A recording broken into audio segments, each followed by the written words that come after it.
Hello, Hero Collectors here. How's it going, everybody? Hope y'all are doing fantastic. I know I am, and today I'm going to be reviewing these three Marvel Legends figures. We have King Daredevil and Lady Bullseye from the Mindless One Build-A-Figure wave, and Brother Voodoo from the Blackheart Build-A-Figure wave. These are three figures that I got relatively around the same time. Thought they could fit in a review together, so without further ado, let's get into the review. Okay, starting out here, we have King Daredevil, which is a more recent look for him, not in the current comic book run, but the previous one with Chip Zdarsky. Very good run, highly recommend. This is a dope costume, both in comic form and in action figure form, and I'm very happy to finally have it. I don't know why I waited so long. You can start down here with the wraps on the boots here, coming down to the baggy pants. He's got the kind of belt here with that be considered a holster for the batons. We'll get to those in a minute. Got the wraps on the arms, a little bit of bowling ball action on the shoulders, I guess. Coming up here to the double D's on the chest. No, literally, there are two letter D's on his chest. And that's even the red line here is sculpted on. Coming around at the back, a lot of the same. Coming down at the pants, just sculpted on the back there.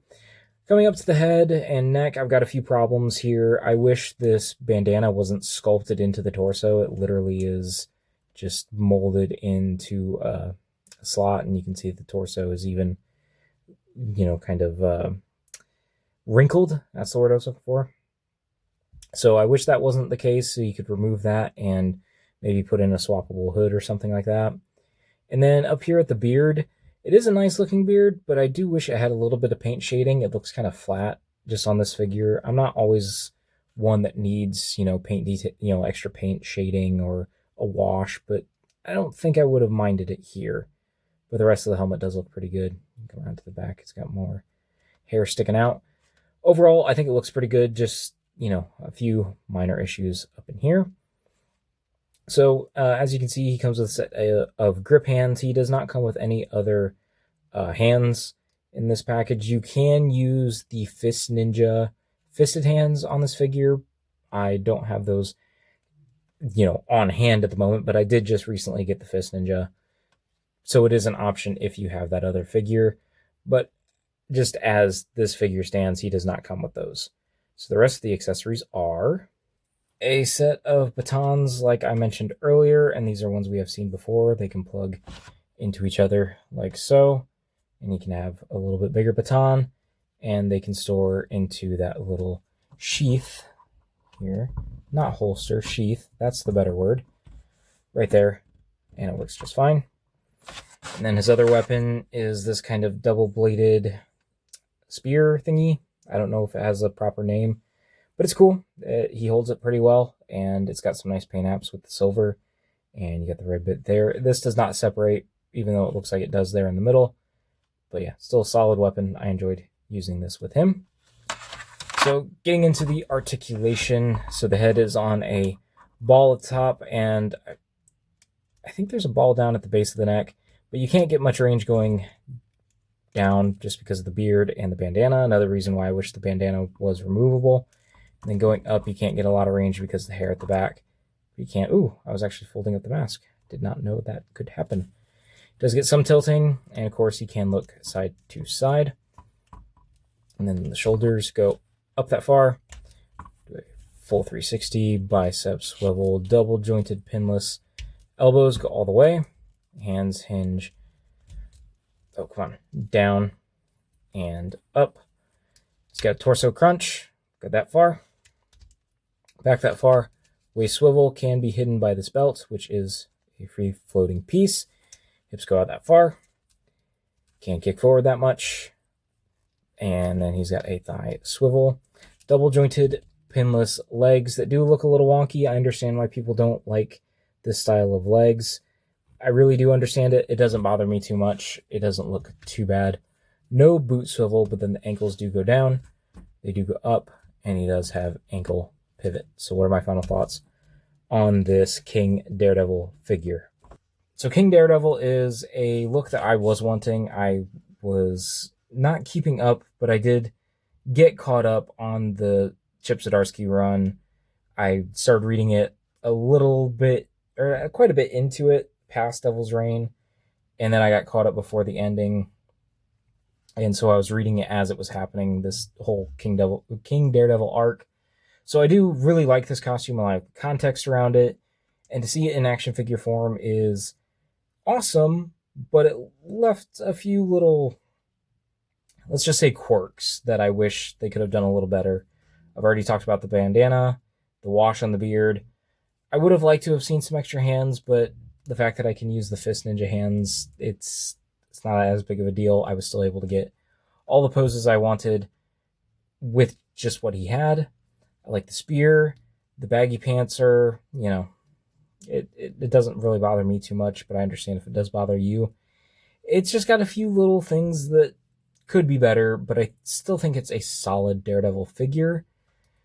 Not my favorite, because that title goes to the 3-pack version, but still one that will pair well with my Electra Daredevil and the Fist Ninja on the display once I get him there. Does he have the fun factor? Yeah. I took a lot of pictures of this guy. He's very dynamic. Articulation issues aside, especially at the neck, I was still able to get all the poses I wanted, and I kept wanting to take pictures. So yes, he does have the fun factor. As for a final rating, I kind of want to give him an 8 out of 10. Because a lot of the things that I have an issue with, they don't bother me enough to say it's a bad figure. They just kind of bring it down a little bit in just the experience, I guess. Like, it's still fun, it's still engaging, it's still very accurate to the costume in the books. So I can't fault it for any of that. It's just a few quirks that just bring him down a little bit. So I'm going to say an 8 out of 10 for this King Daredevil. Moving on now to Lady Bullseye. Not a ton really to go over with this figure. It's just a very basic black and white color scheme on a Shriek pinless base body. But I'll just let you kind of pour over the details. I will point out the deco was slightly off on my copy there. And yeah, just with a figure that is, white with black paint or black with white paint, it's very obvious the blemishes, so you can just kind of pour over things. Got some random red there. I don't know what that's from on the side of the head. So it's got the red lipstick and some eyes that I can't tell if they're red or if they're brown, but they do kind of pierce through the black and white scheme. Got a nice mask painted there, and the bullseye in the middle of the forehead. She's got a bun at the hair. I don't know what these are. I want to say they're chopsticks because I've seen that in like a movie or two, but I don't know how accurate that is, and I don't want to pretend like I know. I really don't know. But yeah, that is, the overall details of the figure. It's a solid base body to choose. It's just got some white and black paint that, some of the very obvious blemishes are. And there's some more red there. I'm not sure what that's from. I can't remember if I was eating hot Cheetos when I was posing her. I hope I wasn't. I hope I have better sense than that. But yeah, so there is the figure on her own. She has one grip hand here and then a side grip hand here, which we have seen before. I think that was with an Electra figure. So those are that set of hands. She also comes with a set of standard female fist hands, as you can see there. And then for weapons, she comes with these unique fans, which look like they have blades on them. They're molded in a silver plastic with a bit of white paint on there. The white paint is not the best, but it's not terrible. It looks kind of crackly. I don't know if that's on purpose. And then just look like some bits were, missed when they painted. So cool accessories, just a little strange in the white paint. And then she comes with a pretty standard sword that is molded in silver, red handle. One of the better sword molds. And then, of course, she comes with a set of sais. I mentioned a sai holding hand, and she has to have them. So, again, nice silver color with some red painted handles. Now, moving on to articulation, she can look up that high. She's got a ball and hinge at the neck, and then she can look down that far. Pretty good. Can rotate pretty well. And she does get some good pivot because of how high the Not good pivot, but some pivot because of how high the ball is in the head. Shoulders go up that high. Go down, full 360, bicep swivel, double jointed elbows, go up that far. All of the hands hinge down and up. She has a ball at the torso, so she can go back that far. See? Crunch that far forward, which is not very much. She can twist and get all kinds of pivot, rotation, whatever you like there. Legs can go out that far. She can kick that far forward. She does have a swivel there at the thigh, and then double jointed pinless knees, can kick her own butt all day long.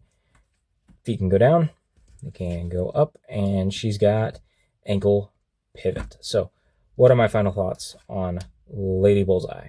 So Lady Bullseye is a very good design, you know, taking the bullseye motif, but putting a spin on the costume where it's a bit more fluid and it's got some line work. It just overall looks great on her. And I think they executed this figure pretty well in terms of the look. I haven't had much experience with her in the comics, but whenever she has popped up, I do remember her looking like this.